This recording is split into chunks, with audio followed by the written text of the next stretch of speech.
It's time to sit back, relax, get your mind on track. You are now listening to Palmer's Podcast. We can talk about it, it don't matter what it is. Any topic when we talk about it, everybody wins. If we all work together, we'll figure out a plan. Be the helping hand, always do everything that we can. In the end, everything will turn out right. Let's get the podcast started with Palmer up on the mic. What's up, everybody? It's Palmer. Welcome to another episode of Palmer's Podcast. This is the show for small business entrepreneurs and anyone who is interested in developing themselves into human beings that society tells them they can't or shouldn't be. As always, we're live at UB Studio, and I'm happy to announce, finally, I have my co-host, Mr. Wade Shinwell, with me. What's up, man? What's up, brother? How you doing? Not much, man. Just the podcast life, I guess. That's right.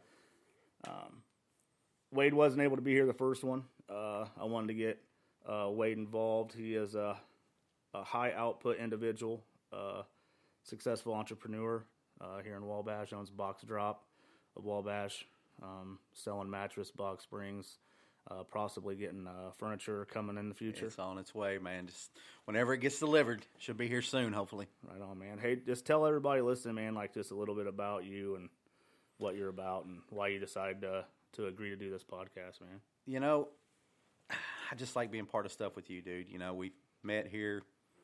I mean, really, we got close here, over the last year? Yeah, it ain't been that long. Yeah, right after you really started the cart, you know. Yeah. What's crazy, though, man, is like I feel like I haven't known you for a really long time, but you're closer to me than a lot of people I've known my whole life. I think that we connect on a lot of different levels, whether it be just our mindsets, you know, just how to be a human being, our faith, too. So, yeah, man, I'm glad you're here. I wouldn't want to do it with anybody else, man. I appreciate it, man. It's good to be here and excited to see what it brings. Hell yeah, man. Also, special guest, this guy I've known since 2003-ish. For some reason, I thought he coached me in football, but I guess he didn't. I guess it was right after I graduated, and I met Mr. Jake O'Neill. He is the head high school wrestling coach at Wabash High School. Also helps with the football team. You know, and the reason why I wanted to have Jake on here was because another high output individual that his attitude and his winning mentality permeates, you know, through the ranks of his wrestling program. Thank you, Jake, man. I appreciate you coming on. No problem. Again, just like what Wade was saying, man, I appreciate what you do in this community, and you know, I'm a firm believer in people being our best resources. Yeah, man. And you're definitely a people person. I'm all about what you got going on here. Man, I appreciate that. You know, like this thing isn't really scripted. I just like to get different points of view and different people's perspectives on how they deal with certain things in life, man. Like, I know for me, like, I grew up thinking that I had to go. And, you know, Jake, I heard you say one time, like, you know, we were talking about some of the kids and some of the young men that you coach and young ladies, that they think that everything is just absolute, you know, like what happens right now is this is how it's just going to be. This is how life's going to go. And I think some of the people out there might think the same thing being adults. I know I did. And I don't know, man, like just maybe tell us a little bit about how you develop that winning edge mentality of like not making excuses, knowing that these are learning curves. These aren't absolute things that happen to you when life hits you in the mouth, because life's going to hit you in the mouth, man. I think everybody sitting here has been punched in the mouth by life sooner or later. Mm-hmm. And I think that those experiences that we develop from getting up from that help us be able to share that experience and strength with not only young adults or the youth, but also, man, other adults that I come in contact with on a daily basis, you know, and I learn from them. So, yeah, man, just, I don't know, what do you think about all that? It's a lot. I've been doing this for 22 years, so it's, I told you a little bit earlier, I feel like the last 2 years I've transcended as a teacher and a coach and a father. You know, my kids are 16, 17, 18 right now, and you know, juniors and seniors in high school. And, crucial age. Yeah, it's amazing.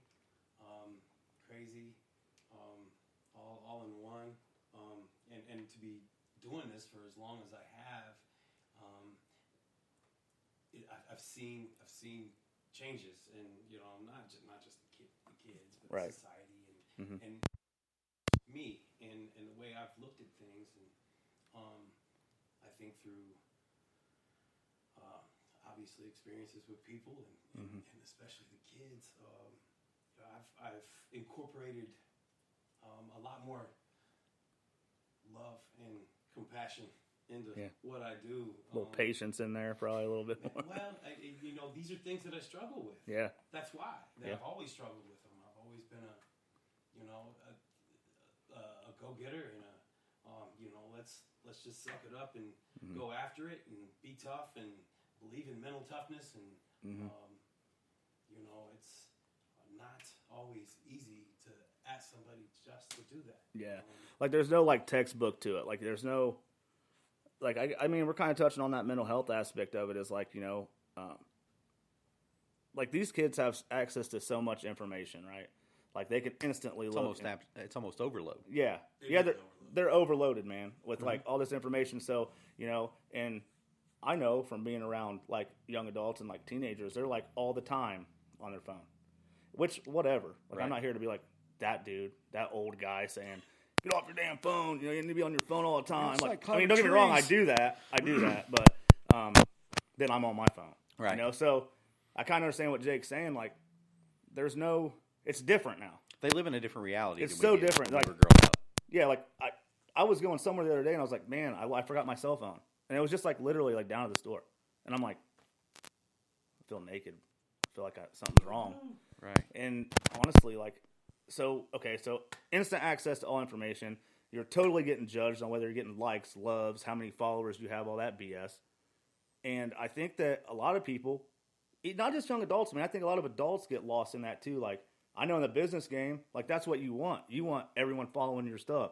You want everybody liking your stuff. Yeah, how many likes do you have on your Facebook page? How much engagement you have on your social posts, media, man. So I can understand that and have to deal with that on a daily basis in a job that you're literally responsible for the impact you have on these young adults and kids and children. Like, I just don't know how I would do that. Like, that's why I respect teachers so much and coaches, because like I've helped coach. I've coached some Pee Wee teams, but like I think it's a crucial age from the time they start grade school till they graduate. And I feel like anybody, I know for myself, people who have had impacts on me, and I wasn't even in school, and Jake impacted me positively because I remember him. He came from Ben Davis, right? Yeah. Like, okay, so think of that culture shock. Like, you come from Ben Davis, these dudes are winning. These dudes are they're going to the ship and everything. Like, right. I mean, everything. They're killing everybody. And he comes to Wabash. We got a losing, well, maybe not everything, yeah. But you know what I mean. Big school, a lot of kids to choose from. He comes from there to a 2A school, not winning so much in football. Especially when I was there. We weren't winning much at all. And he's got like this winning mentality because it was bred into him down there. And he doesn't know any other way. Right. So he comes up here, and I'm trying to speak for him or anything, but I could tell when I was helping with the team. Jake is like about to lose his mind because he's not tracking on that any type of losing mentality on the football or off the field. Period. Right. I mean, am I right about that or no? It was tough. It was tough. So how did you deal with it? I'm not so sure I did. I mean, I just didn't quit. I don't know that I dealt with it perfectly or well. Not quitting though, man. That's the thing. I agree with that. And I was learning. I was young. That was 2003. That was my first teaching job. I had wrestling coaching job. And so when you first come up here, were you wrestling and football then too? Yeah. So you've been doing them both for 22 years. Yeah. So I took 1 year off of football 2 years ago, and that was the only year I hadn't coached football in the last. Yeah, right. 22. So, man, that's a long time, man. It's been quite a journey, and it was a culture shock. But again, I started my learning then. I wasn't tracking onto. We won 2 games in 6 years. Yeah, I remember we're at this practice, and I was talking to Jake, and he goes, "You know what the difference is, man? He said, where I come from, we expected to win.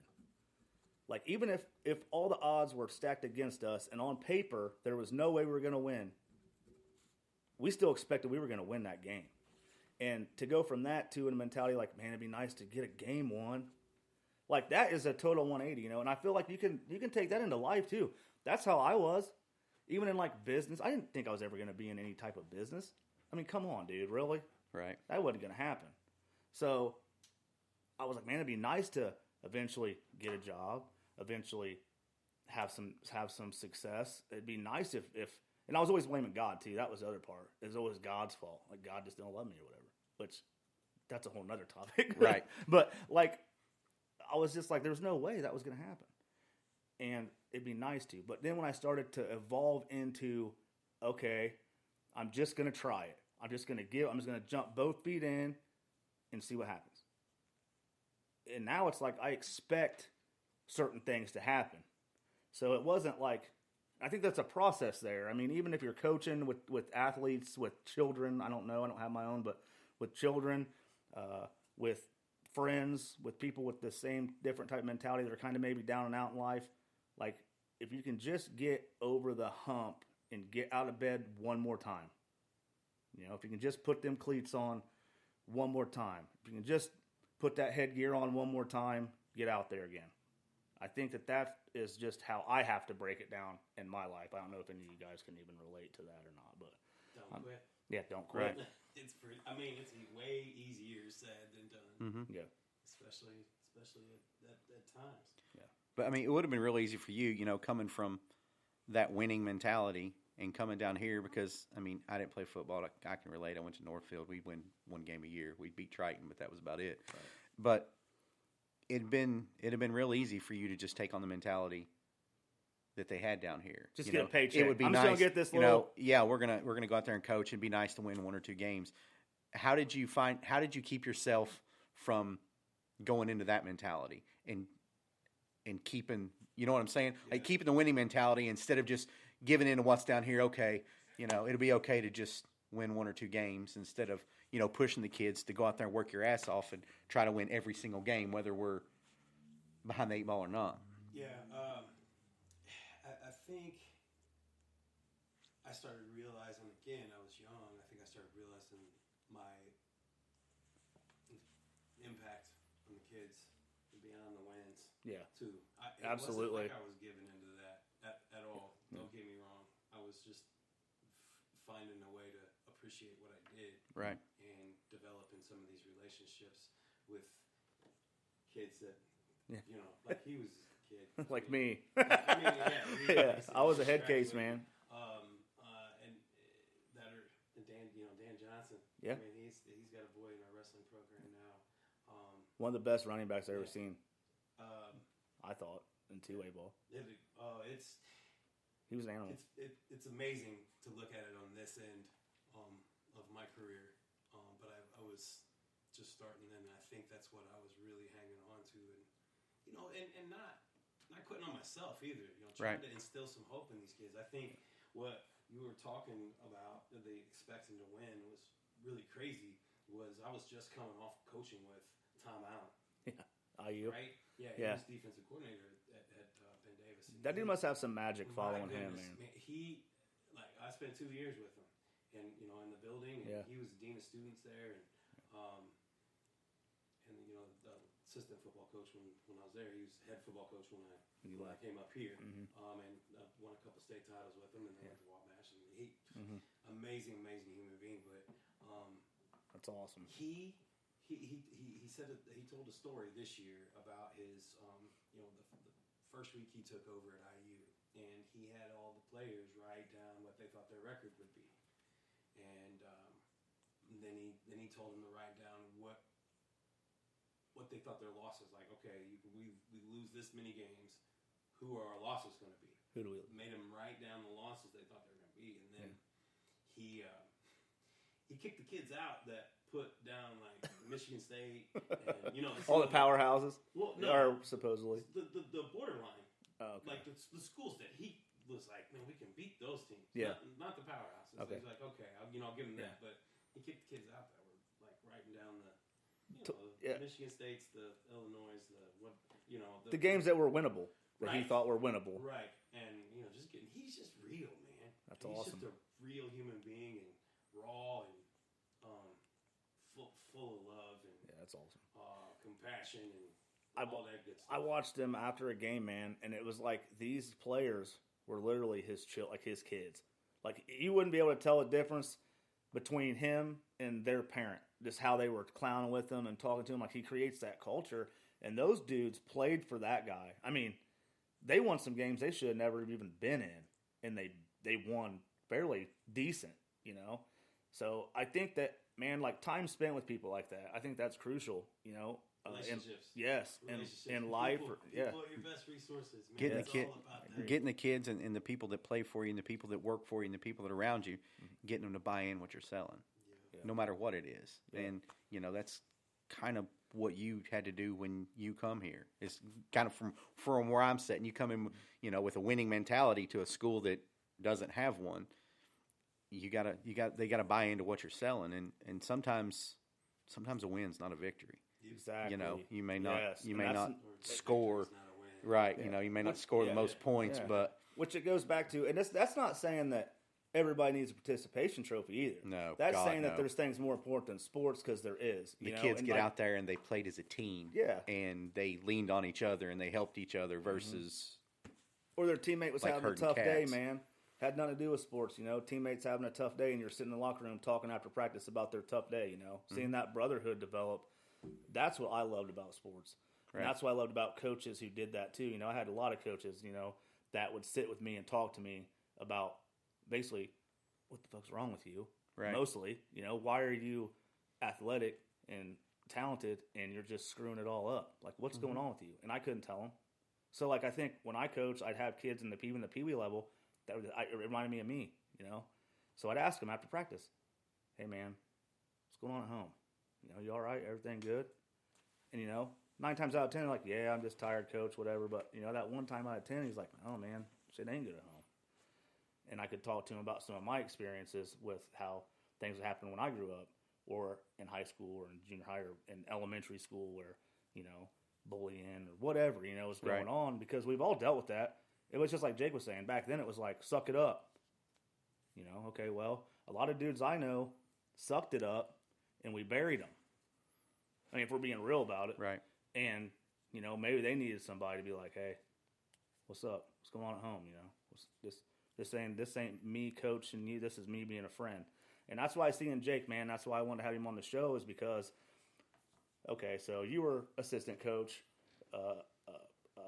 position coach in football, but like wrestling, like the wrestling program when you picked it up, I saw that even when I was in school. It was par at best, maybe. As far as the community, the love and the community and the strength with the coaches and the wrestlers. And now I look at this Wabash wrestling program, and I'm not gassing you up, bro. This is just really what I feel like. I see this wrestling program. I know Tyler Nickum. I know Jake. I know Tyler's stepson. I know a couple of other wrestlers. And when I see them together, it's more than wrestling. You know what I'm saying? And I think that you learn from Mr. Allen that, and Ben Davis that. Like, and you brought that here, and it has nothing to do with, like, winning. It does have to do with winning championships, but it has more to do with, like, that community and uplifting and aspiring and saying, hey, what are we going to do after this? What are you going to do, like his wrestlers, what are you going to do when you have a kid? What type of father, what type of husband, what type of son are you going to continue to be after wrestling? So that's just my take on kind of. Those are the exact conversations we have in the room. That's awesome, They man. really are. I try to connect, the hard work and the victories and the losses and the anxiety, the stress, everything that goes into the sport. Try to connect it with life and preparing them for what's to come. Because it's about so much more than the game they're playing. Absolutely. But again, man, these kids don't see, like, most of them don't see any further than their nose. Mm-hmm. They think everything's right there. Yep. Right? Yeah, absolutely, man. But I just think, and They know. They'll tell you Yeah. that I preach it. It's just hard for them to wrap their brain around it at this age, and I just hope in the end that and it's at this point in my career, if I've seen that feedback from seen these wrestlers grow up, and guys that are my age, that are awesome human beings, and they come back and thank me, and that is the most awesome feeling in the world. Yeah, even if they stumble along the way, they're still good human beings, and like I think that at the core of it, it does have a lot to do with like the people who took time to talk to you, to say hey and let you know, not just talk, but like just they were there. I can name off coaches right now: Terry Oswalt, Dwayne Nordman, and I know I would never say this my senior year of high school, but Mike Noska, dude, Mike Noska is a beast. Like he is a winner, in all aspects. Like, yeah, he's arrogant, whatever. Say whatever you want about him. I couldn't stand this guy. I sent this guy a wreath for Christmas this year, dude, because he hated the resale. Okay, so I heard this. Yeah. Yeah. So okay, he used to sell wreaths. They still do it. Sell wreaths for the basketball program to get like shoes, Gatorade, like whatever we needed, uniforms, warm ups, whatever. And Noska started this fundraiser. He's like, man, I could make a few stacks off this deal as long as I get these guys to. And it was a train wreck, dude, from start to finish, right? Like first off, getting our knuckleheads to sell the shit was the number one thing because we were lazy. So and the kids that needed the shoes, like they're like, whatever, man, like I ain't doing that. So like he had like all the kids like that had parents that would buy him shoes. Like we had to sell extra. I remember him saying like, Palmer, you need to sell 3 more for so and so, and Ciders, sell 2 more for so and so, and then he'd rip their ass like, you need to get off your ass, sell these wreaths. So it was just a train wreck, dude. So we get these wreaths about anywhere from December 20th to December 22nd, somewhere around there. Like it was like right before Christmas, and they were like dead, right? Brown wreaths. So we deliver him, and he hated it. So me and Steven Siders, a few years ago, that's probably been 5 or 6 years ago, he was still coaching at Wilmington, went down and watched the game, and he's like, we started talking about, I was like, hey, remember them top quality door wreaths we used to sell? We were at B-Dubs after the game, and he's like, oh, man, like, yeah, it was a train wreck. So this year, I saw that Jared Boggs, his son, was selling them Bryant for the basketball team. I was like, hey, I'm going to need one of them. Didn't say nothing about it, right? I get Noska's address or whatever and mailing this thing with a letter that says, the tradition is still alive. Here's your official Apache high top quality door wreath. late as always. And dude, him and his wife Kelly are like, that is the best Christmas gift we've got in a very, very long time. It's the best Christmas Eve ever. So that's great. Who told me that? I don't know. But see, the story is with me and him, man, is like, he used to run me. Like, I would be in trouble all the time. You knew. I ran my mouth. I was just talking shit all the time. Just a knucklehead, It's hard to believe. Should have been starting, but he couldn't look at me like you've had players that are good, right?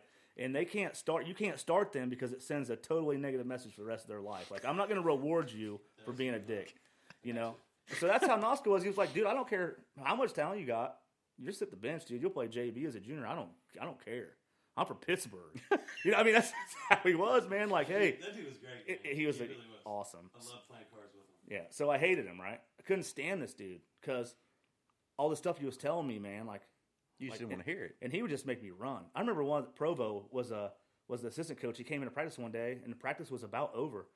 And when he left, he had to go somewhere or whatever, came back, and I'm still running ladders, dude. Dude, he made me run for like 2 hours straight. And back then I could do that. And he's like, Noska, man, you're going to kill Palmer. He's like, nah, you can't run him to death. I've tried. I was like, dude. So anyway, my point is now I reach back in that bag of tools that he gave me, and I use them every day. And now you can see what he was doing, though. Oh, dude. He was the most influential coach I ever had, and I couldn't stand him. Right. So, I mean, that's what I'm saying. If you're out there coaching, like, it doesn't matter what their attitude is now, because if they can make it to a certain point in life, they'll start drawing from you. Right. It's like Jake said, you couldn't see your nose in front of your face. Oh, dude. But now you know why he was so hard on you. Yeah, he's just a good dude. So Dwayne Nordman is the guy that told me what potential was, He'd always say that in practice. hey, you got a lot of potential, Palmer. Thanks, coach. Thanks, I'd say, thanks all the time.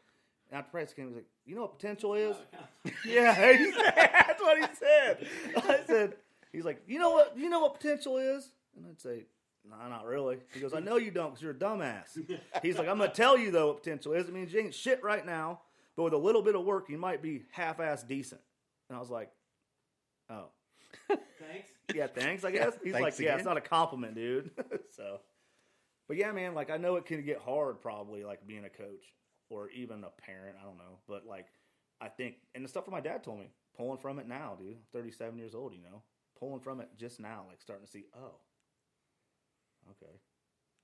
I feel like I'm right now in particular. It is hard. I feel like I'm older. I'm not connecting with the kids as much, and like I used to when I was younger.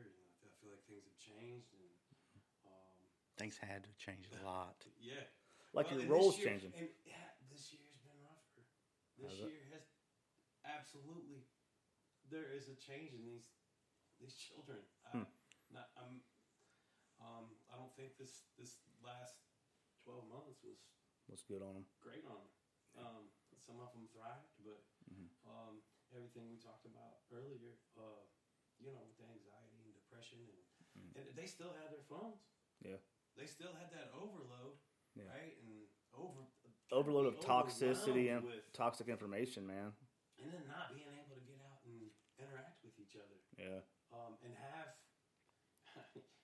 wrestle. Yeah. Whatever it is, they Yeah. Go hoop, go play ball, go have a tackle football game, do whatever. Help fight, mess up whatever. with, and, right. I really do think this year has been tougher. Yeah. Unpredictable and challenging, and even us adults are Yeah, man. battling some stuff. And so many kids now, I mean, you get into the phones, and God, that could get into a deep conversation. But their whole world is in that phone anyways. And then with all this bullshit happening with COVID and quarantines and staying at home, it takes so many kids that have trouble in the real world anyway, and it takes them out of it so much more. And because I've seen kids that, that they don't like going to school because they don't have many friends, or they don't have this, and they don't have that. Then they get quarantined, and then that's where the mental health comes in, and then they feel bad, and then it's so hard on them, and it's such a bad thing, and made it so hard on so many kids because that social connection. And you probably see it every Dude, day. people need that. Every day. We're as We're meant humans, to be we alone, need man. each God other. didn't create us to be by ourselves, man. And getting these Period. kids in quarantined and setting them in the room, and I mean, if you ask me why we're here, it's because of each other. To Exactly. interact with each other. Yeah, In a absolutely. positive way. Yes. That is exactly why God put us here. Yeah. And they took that away from us. Yeah. And they did, man. And here's the thing: is like I have a friend, Angie. Her maiden name was Vanderpool. Her married name is Cazares. She's got a podcast she wants me to be on. It's a great podcast. It's called, I think, Pretty Sure We Could Do Better. That's the name of her podcast. It's a solid podcast, man. Angie's great people. I grew up with her. Her family's awesome. But she asked me to be on it. I'm like, all right, man. Like, where do I go? Do I need to meet you? You come to the studio? Like, what's going on? Because in my head, like, I'm not interacting with people. Right. I'll do my 6 feet, whatever. But I understand other people feel differently about it, and that's okay too. So I guess just in my head, like, I don't realize. She's like, no, we can do it via Zoom. And I'm like, I'm over here like, I just figured out what's this mic called? What's this mic called again? it's a condensing mic. Condenser mic. Yeah. Condenser mic. What's the other one? Dynamic. Dynamic mic. I didn't even know the difference between that, so I don't really know how to do Zoom. I work in a factory. I sell hot dogs. Like, I don't have to do Zoom. Face to face. So we're doing a Zoom meeting. I'm excited, man. I'm so pumped to get on her show because she talks about real shit too, like we do, So yeah, it's like I'm still getting used to, and it's been going on since last year.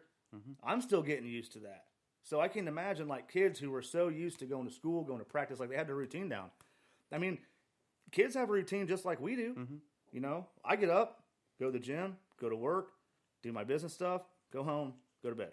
That's, super exciting, I know. Yeah, that's right. So, That's but real kids, get up, breakfast, school, practice, hang out with the friends, homework, whatever, go home, go to bed. Now it's you stay home. Period. Yep. Like, how do you deal with that as a developing mind, as a 6-year-old to a 18-year-old kid. What's one of the How do you develop? What's one of the things that you've seen in your kids? I mean, not anybody in particular, but just over the past 12 months. What's one of the positive things and one of the negative things you've seen? Positive. Let's go with positive. Let's stay with that one first. Because of what's happening? Yeah. What they've been through the last 12 months, positive. Maybe I don't know. They appreciate the school. There you go. There you go. Appreciate those activities. I want to go to homeroom. A little bit more. Yeah. I want to go to science class. That's most definitely it. Yeah. Man, the negatives, the increase in anxiety and depression, they're outward about it. It's been through the roof. Like they're asking for help probably by now, right? Like they're like, I need help with this. I don't know how to handle this at all. Left and right. Man, that's terrible. But the fact that they're asking for help, that's a good thing. I mean, because so many kids are they won't. getting that? How do you give them that when you can't get? That's the thing, and not all of them are asking for help either. So, that's where. Have you found yourself reaching out more? Man, that's like I'm a PE teacher, right? Yeah. We've got 3 periods of weightlifting and then 3 general PE classes, and right now we can't really interact with each other there either. We're doing online assignments and stationary exercises and See, man, that's I still interact with hundreds of kids a day, and I see them every day, and it is like picking shoes on what issue to approach and which ones to take in. Some of them are thrown at you. Some of them are, kind of prioritized. It's, and I know now after doing this for so long that I can make a difference. Yeah. You're on the front line, bro. Like, I get it. Like we talked about that in my last podcast, man. Like even like nurses and first responders, like teachers, man, and coaches, like they're on the front line a lot. Very man. much. Right there. Especially with the and any good teacher or coach would tell you that they understand that, and they understand the problems we're having with mental health in our youngsters right now. And are they seeing like drug use and alcohol use going up or no? Or I don't think so. Like it doesn't seem like that. The whole vaping thing is pretty crazy right now, but nothing beyond what it was when you got here. 10 years ago, 12 years ago. It was rough, man, for a while. 2007, 8. That was rough for a while.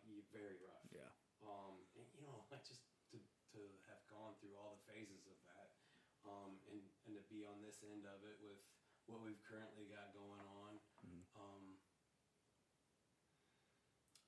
it's still challenging nonetheless. Yeah. Your job's never going to be not challenging. I mean, you're always going to have. Because I mean, being a teacher, which I'm not, but from looking at it now, looking back, what's in your textbooks and what you're teaching in gym, that's the least most important part of your job. No doubt about it. Because I mean, you said, and I don't know why it made it click. You said I'm a gym teacher, dude. When I look back, there's a handful of teachers that pop out to me, and gym teachers one of the ones, Mr. Campbell, Coach Campbell, Northfield. I mean, awesome human being, dude. I love being in his gym class, but whenever I wasn't, I wanted to be his, the student assistant, whatever, just to be near him. I didn't even wrestle, but that was Coach and the man. I didn't have a good experience with. Dude, upset one time, girl, whatever. I punched a locker in the locker room, broke my hand in 2 places. Go walking out, I'm like, Coach, broke my hand. I mean, it's just swelled up. He's like, come here, Wade, we're gonna have a talk. So my hand's sitting there, and he's telling me how stupid I am. Of course, I know that now, but I'll never forget that conversation, and I'll never forget how bad my hand hurt during that conversation.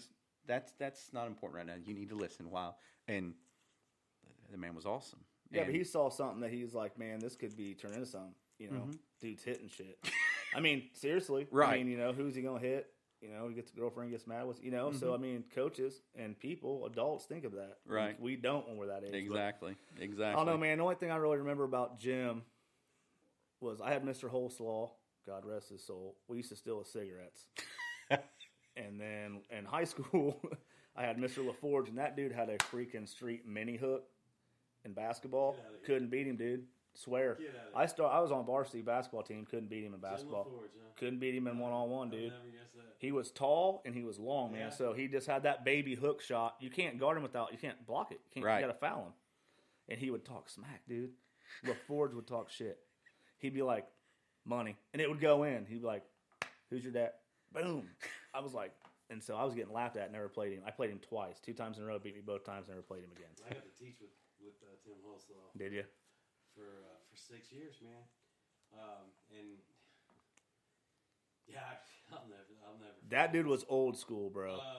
So my first day of teaching ever, I'm co-teaching with him. We're teaching a PE class. We get it going, and he pops out first. See ya. Gonna go smoke. Yeah. Oh yeah. He used to make us run the mile, bro. We'd run the mile outside so he could drive his truck around, smoke a cigarette, check on us, yell at us, "Get running!" Smoking a cig. I was like, he's our health teacher too. It's cool. So awesome, dude.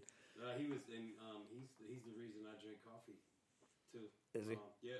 My daughter was just born, and I was dragging ass into school every day, and just like, I'm not gonna make it. And he always had a thermos. Yeah. And then one morning he kind of slid the cup over to me, and I'm like, I don't drink coffee. He's like, you look like you need it.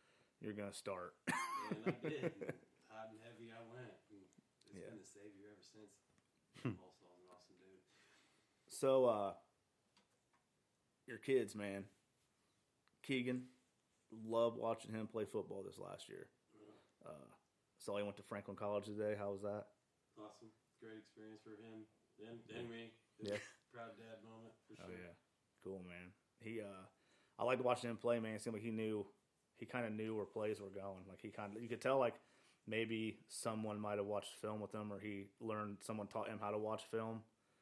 Dude is a football guru. Sweet. I mean, he loves and studies his football like no other. I think he's just getting started. Good. Honestly. So. Hey, that team you guys had this year, man, they had some talent. You guys had some talent, man. That was it was fun to watch. It was fun to be a part of. And, we changed that culture. Yep, you And did. I think Adam Hanley had a lot to do with that. He Love was, Hanley, man. He's, he's young and expected to win, and kids bought in, and that was. He gonna be back next year? Really fun to be a part of. Yeah, he Good. better be. He Good. better be. Good. Yeah, he's good. And then Kirsten, 2-time state champ. And this is the one I love about it is I was like, man, O'Neill's daughter's killing it. And they're like, dude, she penned 2 152-pound boys in the conference meet. Dude, that's unbelievable. Yeah, that's pretty. That is awesome. She is a badass. She's a different level, dude. Her freshman year. Good kid, too. She wrestled a senior at Western and beat him. One senior. Nice. Nice. Had the Western crowd like towards the end of it because it was really close. And she, had the Western crowd. She won him over. Cheering. So shout out to Kirsten. That's what I'm talking about. But that's good Yeah, though when a Apache crowd gets way, behind baby. somebody that's talented, even though they're not on. In a way, it is. They're going at it. I mean, it would suck for their team, For the but Western At person least saying they they're like, "Come on, appreciated man." the talent. You have to. I mean, that's what I'm saying. Like Tom Brady, I can't stand Tom Brady, but Tom Brady's, if not the best that's ever done it, man. I don't know, but dude, I'm serious. I'm a lifetime Colts fan. Hate the guy, can't stand him, but game has to recognize game sooner or later, right? I mean, I hate to do it, but the dude is sick and he's done well. I guess so. I know you're not going to, but I'm going to say it. I'm an old school Joe Montana fan. So. Yeah, Grant. I was just talking. My mom was asking about Grant because she knew Amy got her nails done down there and stuff. She was like, how old's Grant now? Like 12, 13? I was like, Mom, he's a senior, dude. Like, he's basically a man, dude. Like, he's athletic. So he played soccer and then Yeah. he was a 4-year letter winner in soccer. dude can kick. And then he kicked for the football team. And we wrestle sectionals this weekend. He is 26-4 on the season. No shit. He's gonna make a run at. Congratulations, Grant. Yeah. So Keep pushing, brother. Nice. that's it's been quite the journey, hasn't it? Wade, you got one graduated, and Yeah, I got one that's Blaze will be 21 this year, and Ashton's a junior, and best time of my life, man. Yeah. It's the most stressful and craziest. And Yeah. Just moving so fast. But the most absolute best time of my life right now. It just keeps getting better, I think. Like, gratitude, man. Like that with and that's another thing that like I preach to myself is no matter what, if God wakes me up in the morning, I'm going to be grateful now. Like I wasn't always that way. You know, and especially the times how it is, like I can either be a victim and be like, well, we got all this going on, or I can say, how can I be of service to people who are struggling right now? Because like we were talking about before the podcast started, you know, that old school mentality of just suck it up, you know. And honestly, mental health's a thing, and there's a stigma around it, and I think it's bullshit because I've dealt with mental health my entire life personally, and it's nothing that you can just be like, suck it up, you know what I mean? Because a lot of people, how they suck it up? They suck it up in a bottle, they suck it up in a needle, or they suck it up with a bullet in their head, you know, and that's the real truth, and nobody wants to look at that. So people are like, well, these kids are claiming depression and self-safe place, this, that, and I'm like, no, man, like, I don't care if some of them are just being weak. Some of them legitimately have mental health issues, and I think Depression, that needs anxiety, to be, and I think that needs to be recognized, and it's not something you can just suck up. No. What you can suck up is your losing mentality. That's different. But if you have a legit medical thing going on with your mental health, or you're really depressed and your whole life's been turned upside down by whatever factor does that, I mean, we're not talking about 35-year-old men out here. We're talking about teenagers that are still developing. So that's another point of this podcast, Ian, is to break that stigma of mental health. It is real. It is a thing that we need to recognize. It is something we need to take very seriously. Because I've seen products of dudes my age when it wasn't taken seriously. They just write you off. You got kids Dude's that a are dealing with Dude's that. a drug addict. He's a smackhead, blah, blah. This It's like, past year's just punched him right in the mouth. Yeah. So my daughter just recently told me that I didn't believe in mental health. I'm a PE health teacher. Right. You know, that, That's kind of what I do. I haven't taught health in a long time, but you know, I had a therapist when I was younger. You know, my parents were divorced when I was 10. I was angry before that. Then I almost got kicked out of third grade. I knew we related on a certain level, dude. Same way with me. So pissed off at everybody. Didn't know why. I dealt with some mental health growing up too, and I still do. And I'm a firm believer in being able to. So I've got a little dry erase board in my office at the school that I wrote to myself that emotions don't control my actions. I do. Yeah. And I refer to it a lot with the kids, but it's for me, and I tell them that too. Right. Like, I mean, and it was something that my therapist had told me, like when I was. Yeah, man, I've been to therapy for sure, man. Therapy is great, honestly. I used to talk to a lady over in Peru for a while, and it was probably the best thing that I did. On top of 12-step programs, things like that, and I'm open about that now because I feel like that made me who I am. That made me, and it still continues to make me and develops me, even when I fail. And that's another thing is failure. The only time you fail is when you quit, when you give up, call it a day, and go to the house. That's when you failed. Now, if you get your ass back up after your bad decision, or whether you get knocked down, whether it's in life, school, business, teaching, being a parent, whatever it is, if you get your ass back up and put one foot in front of the other, you didn't fail. You learned. So, yeah, I think that being open about like my experiences with like alcohol and with like mental health and like depression, anxiety, whatever it is, throwing myself into toxic situations, trying to fix them, all that, it's real. And I'm not the only one that does it. Right. So if I can be open about it, I think when other people like Jake, when we start being open about it, that starts the conversation on what really needs to be talked about, not whose side we on. Because you don't know how to handle anything. No. If you don't know what the problem is, and you don't know what the problem is unless you're going to talk about it. I mean, that's the big thing. It's just first. I mean, what they say, the first step to admit, recognize the problem is admitting you have one. Yeah. And a problem can be anything from, it can be a list of things, but just getting kids somebody to talk to, or somebody that they know that they can come and say, hey, coach, I fucked up. I done this. We'll handle it. Yeah. It's not the end of the world. And for the coach not to be like, oh my God, Right. my God, what'd you, like, yeah, man, I get it. Been there. Here's what I did. Yeah. That's what I do to people. I do to grown adults. Dude, you'd be amazed. Some people come to me at work now, like, hey man, like, do you know where, I got a friend, like this one girl came up to me at work just 2 days ago. I was like, hey, I know that you're kind of into some stuff, like, my husband's best friend just about drank himself to death. And I was like, right on. And she goes, do you know anywhere? So I was like, yeah, this place, and this is who I've talked to in my past with it or whatever. And she's like, you know what, I really appreciate you being open about that, because I didn't even really know who to ask, So what's the only reason why somebody like me, you, or you would not be open about that? It's ego, man. Mm-hmm. It's because I think that I'm so special, and I'm not. I'm just another human being, And that's another thing, human being. So like Jake teaches these kids, I've seen him do it. You're a human being, man. You're going to mess up. Just don't quit. Don't quit. So one thing, too, which it's not as prevalent now as it used to be, but guys aren't supposed to show emotion. Guys are supposed to be tough. Guys aren't supposed to cry. Oh, I'd never seen my that's grandpa the biggest cry, man. Huh? I never watched my grandpa cry. Right. It was like a thing then. But,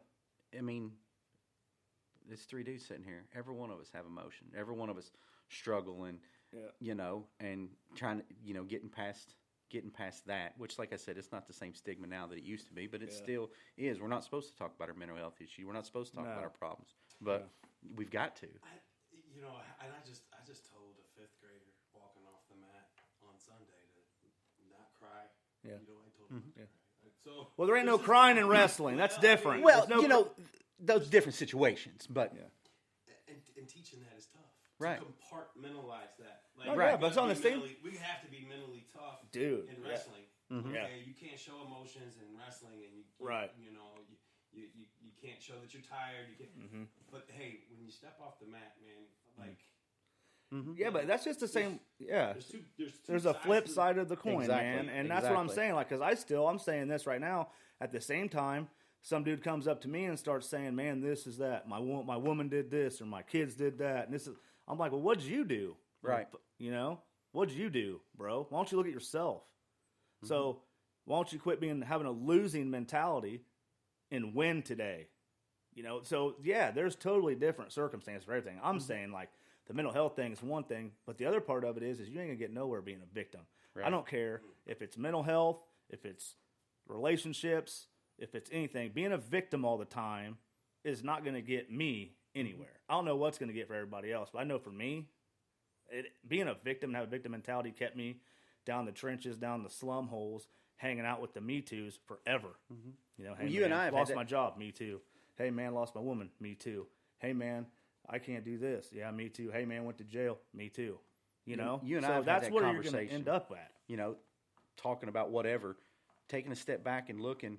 Okay, what did you do to put yourself in that? What did you do to cause them to act? Where did you? What's your part in everything? What's your part in this? Yeah. Ownership. And then you can step back and look, okay. Extreme ownership. That's some Jocko stuff there, man. That dude's a beast. That's some good stuff. So I feel like that can get overwhelming too. Like if you start blaming yourself for everything. Oh yeah. That can work the other way. I feel like I get caught up in that a lot. Mm-hmm.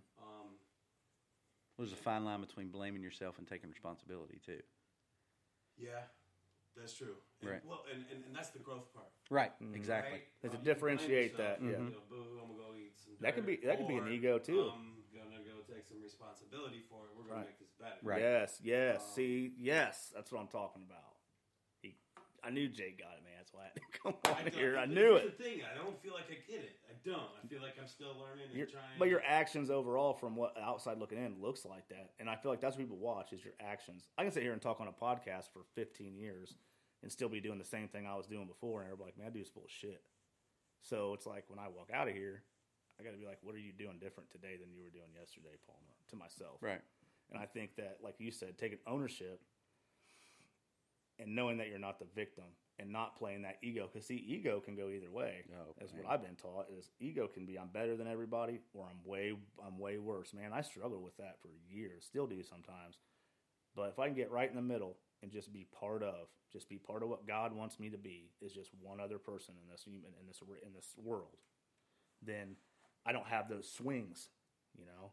And that comes from staying connected. That stays from reading literature. That comes from getting up in the morning, not last minute. That comes from disciplined action and like discipline's freedom. You know, I've heard that somewhere, and it's true. To me, Dude, we're always going to be learning. So, I was waiting on that moment when we would swing this in Transition. faith Yeah. direction Absolutely, yeah. and how this fits in with our journey and how it can fix our young adults too. Yes. Personally, working backwards with my faith, I was baptized at Bachelor Creek in 2008, but where I'm at right now, I don't feel like I'm in a great place right now spiritually. I don't feel like I'm as close to Christ as I have been in the past. Kind of distant. Yeah. feel And that. have let work and family and just things get in the way, life, and put all those things in front of me and in my faith. But looking back on it, man, I feel like I've let my kids down with it. I wasn't a good leader in my household with it, where I was saying that I was putting them first and putting work first, and I was going to wrestling tournaments on Sunday, and when my kids didn't, when they didn't want to go to church, I didn't make them, and I didn't have those bold discussions with them about their faith, because Never too late, though, man, it's 16, 17, and 18. I feel, I feel like I missed the bus on that. I really do. Let me jump in here with that. You say that. My dad's the youngest of 15. And they was raised in a Pentecostal holiness church. And my dad being the youngest of 15, he was the baby. So he was a baby. He was a rebel. He's a little bit different. The whole family went to church. All their kids went to church. Religion was, for lack of better terms, forced upon him. I mean, it wasn't, but it was. He didn't raise me that way. And we talked about it. I mean, I wasn't made to go to church on Sundays. I wasn't made to go to church, Bible study, none of that. I found my own way there. I was baptized in the same church that he was baptized in. And I raised my boys the same way. We talked about religion. We talked about God. We talked about the journey. But I didn't make them go to church. And I never did because I knew raising them and talking to them, they would find their way. Blaze, at 20 years old, guess where he goes to church? Same place my dad went to church. Same place I was baptized. He found his own way. And it wasn't because I made him go to church every Sunday. It wasn't because I beat it into him. Right. It was because I had the conversations. And it was because he found his way there. So don't ever think that. Because you don't have to do it, because he's going to do it. The man upstairs is going to talk to him. Man. It's going to be on their heart. That's kind of what I was thinking, Jake, when you were talking. Like, man, I get that because, like, my parents, my dad, they took me to church when I was little because, like, Dad was like, that's the right thing to do, My mom's a devout Christian woman, goes to church twice on Sunday. On Wednesday, goes to a Bible study, and she prays. We pray before every meal. I pray before every meal anyways. But I feel like when you start thinking that, and I do this, I'm not the one in control anyways. You know what I'm saying? Like, Jesus loved your children before you even knew anything about them, before the first date, you know what I'm saying? And that's what saving grace is like God loves them more than you ever could anyways, brother. And I believe that. And I wouldn't sit here and say that. I wouldn't have sat here and said that a year ago because I didn't know. Dude, from what I've seen in my life and just how everything works out, even if it breaks my heart, it's what Jesus wants. It's what God's in God's plan. And I think that it doesn't matter what I do. God's plan is going to pay out. It's going to play out, you know. And I think that's where the faith comes in, man. You know, we're going to talk about faith, you know. Do we have it? I mean, I know things in my life right now, personally. I have to trust him on a lot of things. Whether I made right decisions, whether I didn't. But, you know, all I do is I can pray and get in the Word and think of, and talk to him. And that's between me and him. And then I will be guided, whether I want to or not, into a place where he wants me, into a space where he wants me. If he doesn't want me doing this podcast, something will happen, and it won't happen anymore. Right. If he doesn't want me selling hot dogs, man, the hot dog God will come down or whatever and just take them. I mean, you know what I'm saying? Like, it won't work out. Something will happen. Or if he wants me to be successful, as long as I'm doing the right things and helping other people, I will be successful. You know, Jake, say he's doing the right thing, he's trying to do God's work in the schools, and it's going to get rewarded. He's trying to be the best dad he can. God knows that. God knows for a fact that you're doing the best you can. So I think, but maybe, I don't know if that helps at all, man, but like, we ain't in control, man. We're not. So it doesn't really matter if I do this or if I do that. What's God's want to happen? If I believe in God and Christ, it's going to happen. You know, if God wanted me to stay in them halfway houses back in 08, 09 when I was homeless, I'd still be there. If he wanted me to die drunk, would have died drunk. If he didn't, you know, if he didn't want me to turn my life around, it wouldn't have happened. No matter how much I tried. And no matter how much I tried to ruin my life is good.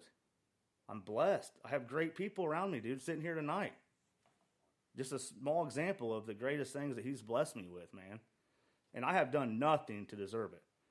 You know? He is good. He is good, man.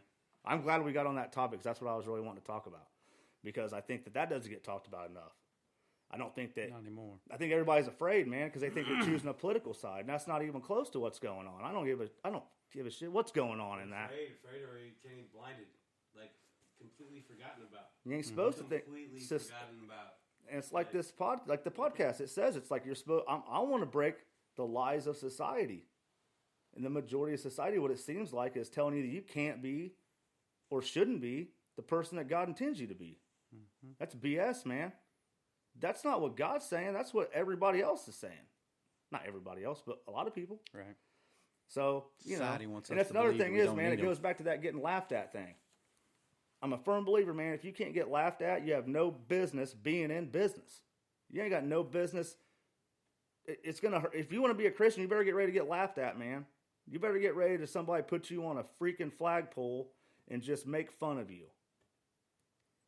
But my thing is they hung a dude that never done nothing wrong on a cross. His own people did. So who am I to care about somebody laughing at me or telling me or a kid telling me that they don't want to hear it? Well, then don't hear it then. I did my part. And I try not to talk a lot about it because I've talked a lot in my lifetime.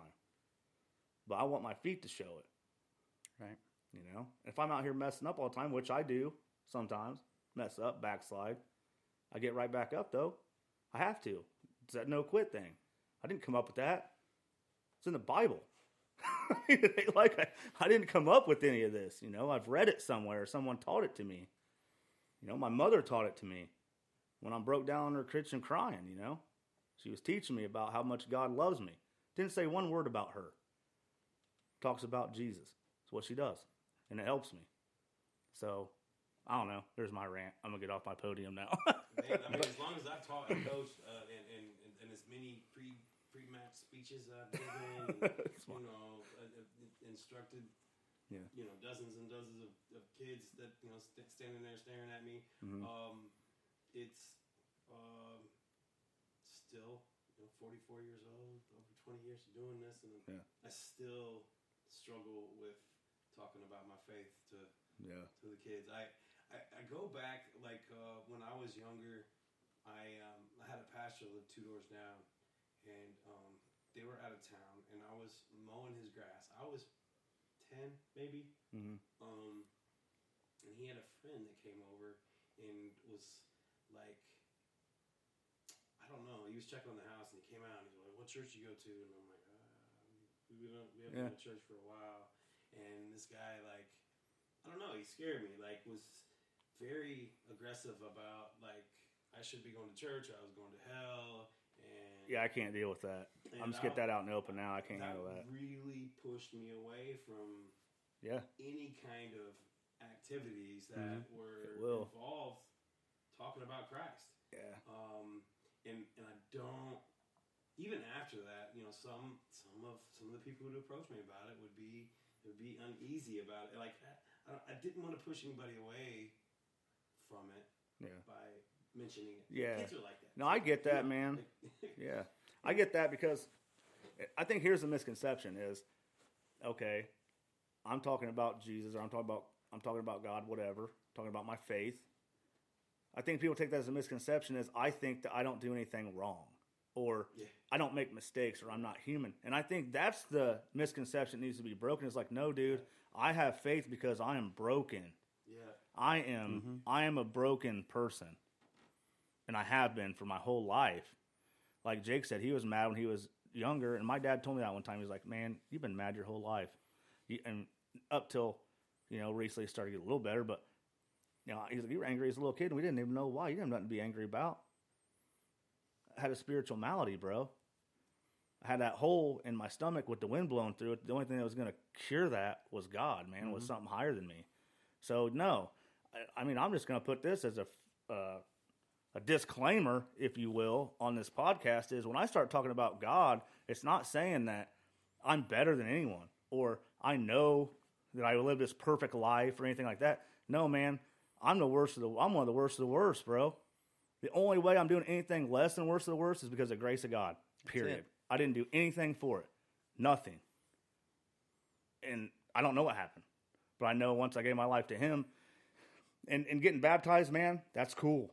That helped me. I had a rush when Jeff Leslie baptized me at Batch Creek. It was the greatest time of my life, man. I felt connected. But I'm human. I backtracked. I got lazy. I quit doing what I was supposed to be doing. Got me right back where I started, if not worse. So now any progress that I make, it's not me anymore. It can't be. Because when I start taking credit for it, I'm done. Right. I'm going to be back where I never want to go again. You had the Paragos, right? Yeah, man. So I got to teach with Dan and Gretchen, and I remember Dan explaining to me one time that your journey with your faith is like going up a river, and you have to work on it. Yeah. And if you don't, quit paddling, you're gonna go backwards. You're gonna drift backwards. Yeah. But you can always have that paddle in your hand. Man. I mean that's it, and that's where a big old long talk with Solomon David. Great guy, by the way. Amazing person. That was November 2008. We walked around Market Street like I don't know 8 times that night. And that's what hit home. I didn't think I was worthy. Yeah, man. But I told him like, man, you might have to dip me twice. Yeah. Can I get some extra water to go home with? Because I don't know if it's going to be enough. It was afterwards too that's like the scary part. It's like, am I worthy? Even afterwards, like I have to be perfect now. Because see, the thing about it, and it is a commitment, though. Well, after you're baptized, that's when the work starts. I mean, before it's like you're just getting there, and then that's when you either step in or step out, and that's when the work starts. And like you said, it's like rowing up. It's like going up a river. It's going to be hard, but what's at the end's worth it. And yeah, you're going to go back. You're going to get tired, and you're going to stop paddling, and you're going to go back, but you can still go forward. Because Absolutely. He's not going to give up on you. You were talking about you haven't been to church and you haven't done that. All you got to do is walk through those. You don't even have to walk through those doors. The big man All upstairs. you got to do is hit your knees. Yeah, big man upstairs, man, made us how we are. Okay, let's get that out in the open. I think he made me in his own way. So this is me, and I do the best I can each day. I get in the Word. I've been getting the Word a little bit more. I read the boast, whatever. I do my thing in the morning to get centered. For me to have a right mindset, to have a better attitude. Because like somebody told me, man, Nick, you might be the only person that someone sees today, and you hold the door for them. You never know what they're going through. You might hold the door, you might smile, you might wave at somebody. So I have to make sure that my actions are I have to be intentional. And I struggle with that too. I struggle with everything. I struggle with absolutely everything. And so, yeah, I think that's the scary part of people. I think they get a misconception of you have to be perfect to talk about God, dude. No, you don't. I think this has been more growth that I've had in an hour talking to you two than I've had all week. You know what I mean? So, there's a reason why you're here, Jake. And it's like you talked about, man, you kind of felt like you were struggling a little bit. I didn't know that. I didn't have any clue. I didn't talk to you for a minute. And I'm like, you know what? I'm going to have Jake on, man. I like what Jake's doing. I like how he carries himself. I know that he has faith. I know that he's trying to do good things in the community and in his program and whatever he coaches or teaches kids. Other than that, dude, I have any idea. But we're struggling with the same thing right now. Mm-hmm. Same way with you. Mm-hmm. We all are. And if everybody's honest with herself, everybody's struggling with that. You call Solomon David right now, I bet he says, yeah, man, actually, I've been struggling with some stuff too lately. So everybody does. Yeah. But yeah, man, this has been a real talk. Good stuff. Good stuff. Man, good stuff. Wade, I appreciate you helping me out, man. Not a problem. It was a good time. Jake, always good to see you, man. Need to get together more. Need to hang out some. Come watch some wrestling or something. Do you guys have any fans there? No. Just, can I get like an orange T-shirt and act like I'm a coach? They actually say something about that today. Like they were like cracking more down. Have to be like your coaches have to be compliant to Indiana Code 17-2877. I get it, man. They have to have criminal background checks. Yeah. And, I'm out. No, I'm just kidding. Well, we're done there, kidding, man. But yeah, man, good luck the rest of the season. I'll follow you. As always, if you ever need anything from me, man, I'm always a phone call away, whatever. This is a great opportunity, man. I appreciate it. Thank you very much. Good time. Thanks, Wade. Yep. All right, DJ. We're out. Thanks, everybody. Step right up, who's next in line? I got them hot dogs cooking, it's about that time. I got everything you need, if you're hungry come and eat. From Detroit to Chicago, you can find me in the streets. I'll be hooking up the meats, I'm just trying to do my small part. My name's Nick, come and get it at the dog cart. You can find me anywhere, online, my website's nicksdogcart.com. You can call me on the phone, you don't ever have to wait. 260-330-3498. So if you're hungry, come and get you a plate. I'll hook you up and the food's great. Go ahead and check the menu. Our dogs come in all different styles, and we'll go the extra mile to give you service with a smile. Great food, low prices, you know how we do it.